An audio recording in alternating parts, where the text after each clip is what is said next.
সাংসদ ৰকিবুল হুছেইনৰ ঘটনাক লৈ উত্তপ্ত বিধানসভাৰ বাজেট অধিৱেশন সভা স্থগিত প্ৰস্তাৱ আনিছিল কংগ্ৰেছে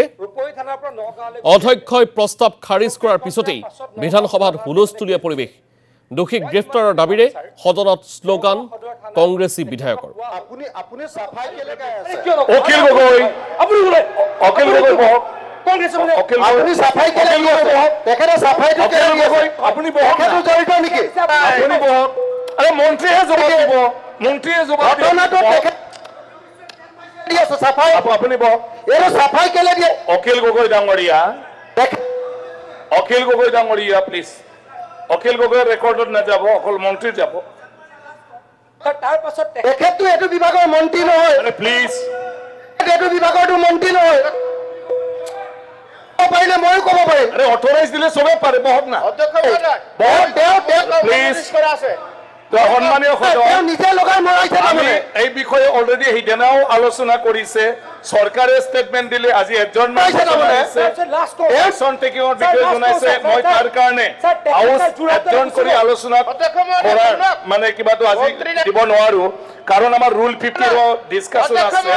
সেই কাৰণে সভা স্থগিত প্ৰস্তাৱৰ জাননীখন অগ্ৰহৰ কৰা হয়েছে ধৰাৰ গেছে লাগে স্যাৰ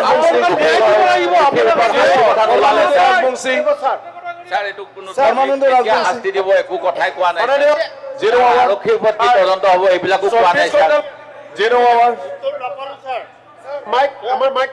জিৰো আৱাৰ তোকে কেতিয়ালৈ এৰেষ্ট কৰিব কেতিয়া গ্ৰেফতাৰ কৰিব কেতিয়া গ্ৰেফতাৰ কৰিব আৰক্ষী বিষয়ৰ ওপৰত কেতিয়া বিকাশিং ইংলিছ ওলোৱা নাই স্যাৰ পুৰি আছে কানৰ বিকাশিং ইংলিছ কানত লৈ ফালে কৰক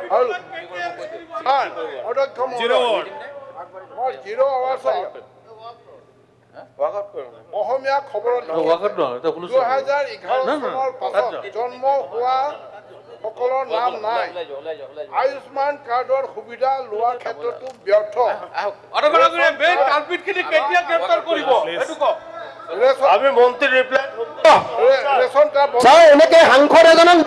স্যাৰ মেইন পালমৰা উত্তৰ দিলে নহব এতিয়া স্যাৰ দোষীৰ ওপৰত শাস্তি দিব স্পেসিফিক্যালি ক'ব লাগে স্যাৰ এইটো ক'ব লাগে যে সকলক কেতিয়াৰ ভিতৰত শাস্তি হ'ব চৰকাৰে ক'ব লাগে স্যাৰ নামানো আমি এইটো কথা স্যাৰ অধ্যক্ষ মহোদয় 24 ঘণ্টালৈকে ৰিপ্লাই দিলে এজাহাৰ দিলে 20 ঘণ্টা আলোচনা কৰিব পাৰিম মেডিকেল নটিচ দিয়ক আমি আলোচনা কৰিব পাৰিম এডজৰ্নমেন্ট মোচনটো নহব